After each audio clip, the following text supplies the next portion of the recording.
Assalamualaikum warahmatullahi wabarakatuh. Selamat siang semuanya. Bagaimana kabarnya? Semoga sehat selalu dan terhindar dari segala penyakit. Amin. Oke, langsung saja. Perkenalkan, kami dari kelompok 8 akan mempresentasikan tentang konsep produktivitas sebagai alat pengukuran. Oke, sebelum kita masuk ke materi, alangkah lebih baiknya kita perkenalan terlebih dahulu. Karena kita kalau semisal belum kenal kan ada pepatah yang mengatakan bahwa kalau kita belum perkenalan, kita belum kenal, maka kita tidak sayang. Nah, alangkah lebih baik kita perkenalan terlebih dahulu. Nah, masalah sayang atau enggak belakangan, ya gitu aja. Oke, kami dari kelompok 8, kami terdiri dari 4 orang. Yang pertama yaitu Ricky Ardiansyah dengan NIM B100 170 201. Yang kedua, Okta Bintoro Anom, NIM B100 170 206. Yang ketiga, Arif Rahman dengan NIM B100 170 228.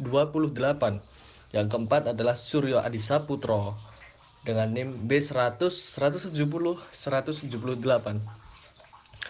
Oke, kita bisa langsung masuk ke materinya ya. Yang pertama adalah pengukuran produktivitas perusahaan. Nah, kita harus tahu terlebih dahulu sebenarnya apa sih pengukuran produktivitas perusahaan itu? Nah, pengukuran produktivitas perusahaan adalah identifikasi dan estimasi yang sesuai ukuran output dan input. Seperti itu, teman-teman. Nah, terus produktivitas merupakan salah satu aspek yang menentukan keberhasilan suatu perusahaan dalam persaingan dunia industri yang semakin ketat. Tingkat produktivitas yang dicapai perusahaan merupakan indikator seberapa efisien perusahaan dalam mengombinasikan sumber daya yang ada di perusahaan tersebut. Pengukuran produktivitas dilakukan untuk melihat seberapa efektif kinerja yang dilakukan oleh karyawan. Jadi ada nih.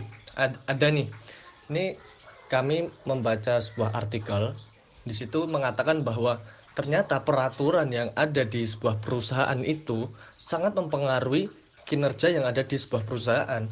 Nah, makanya dengan adanya konsep ini, konsep pengukuran produktivitas perusahaan, jadi kita akan mengetahui bahwa ternyata banyak sekali faktor yang mempengaruhi sebuah produktivitas di sebuah perusahaan, tak terkecuali pun di sebuah peraturannya. Jadi terkadang kita melihat sebuah perusahaan itu hanya melihat, oh ternyata karyawan tidak produktif. Kita tidak melihat sampai ke dalam bahwa peraturan tersebut juga mempengaruhi kinerja karyawan. Seperti itu, teman-teman. Oke, selanjutnya. Pengukuran produktivitas berdasarkan angka indeks Moodle. Metode Marvin E. Moodle 1978 memperkenalkan penggunaan angka indeks produktivitas pada tingkat perusahaan berdasarkan 3 bentuk pengukuran sebagai berikut. A. P sama dengan jumlah AOPM atau jumlah RIPM per jumlah AOPB atau jumlah RIPB. B. P sama dengan jumlah AOPM atau jumlah AOPB per jumlah RIPM atau jumlah RIPB. C. P sama dengan AOP1M plus AOP2M atau RIP1M plus RIP2M plus RIP3M per AOP1B plus AOP2 per RIP1B plus RIP2B plus RIP3B. Keterangan AOP agregat output partial, RIP research input partial, B tahun dasar, M periode liputan pengukuran, RIP1 input partial dari capital cost, RIP2 input partial dari energi peralatan buruh langsung, RIP3 input partial dari buruh tidak langsung. AOP1 output partial dari nilai kapital langsung. AOP2 output partial dari biaya buruh langsung. AOP3 output partial dari biaya buruh tidak langsung. Selanjutnya, pengukuran produktivitas berdasarkan angka indeks APC. The American Productivity Center atau APC merupakan suatu organisasi nirlaba yang didirikan pada tahun 1977 oleh Dr. Jackson Grayson Jr. APC sangat gencar mensponsori berbagai kegiatan seminar dan lokakarya yang sehubungan dengan pengukuran produktivitas, perbaikan produktivitas, dan manajemen produktivitas.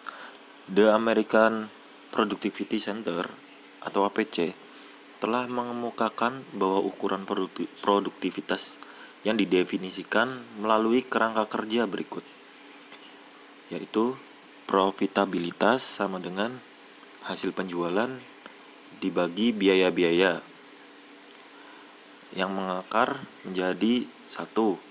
Perhitungan indeks produktivitas.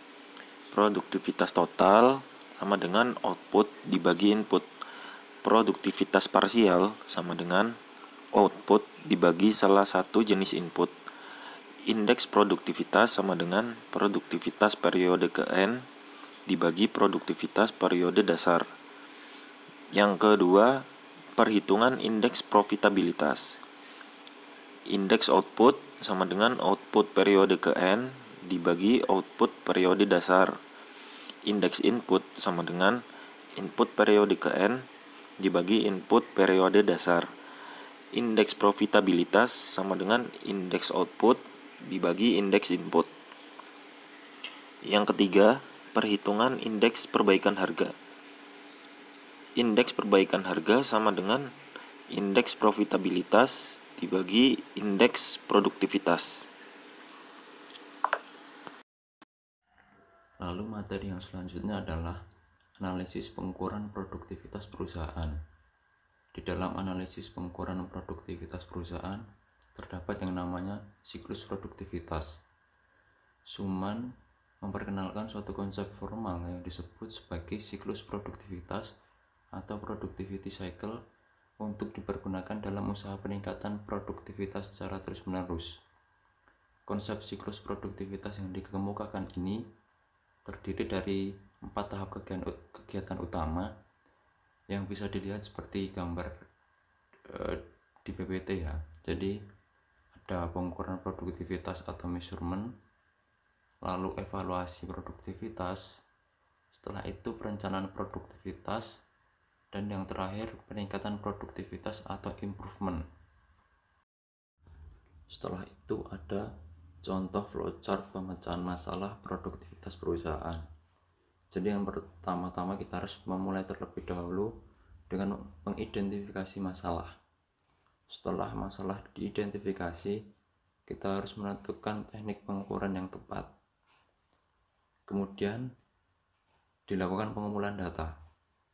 Setelah data terkumpul, data diolah. Dalam pengolahan data ada yang pertama pengukuran produktivitas parsial, yang kedua pengukuran produktivitas total faktor, dan yang ketiga pengukuran produktivitas dengan APC model. Ada menghitung indeks produktivitas, menghitung indeks profitabilitas, dan menghitung indeks perbaikan harga. Kemudian setelah data diolah, dilakukan analisis dan evaluasi pengukuran berdasarkan perubahan produktivitas. Setelah itu dilakukan perencanaan peningkatan produktivitas. Sekian presentasi dari kelompok kami. Kurang lebihnya mohon maaf. Wabillahi taufik walhidayah. Wassalamualaikum warahmatullahi wabarakatuh.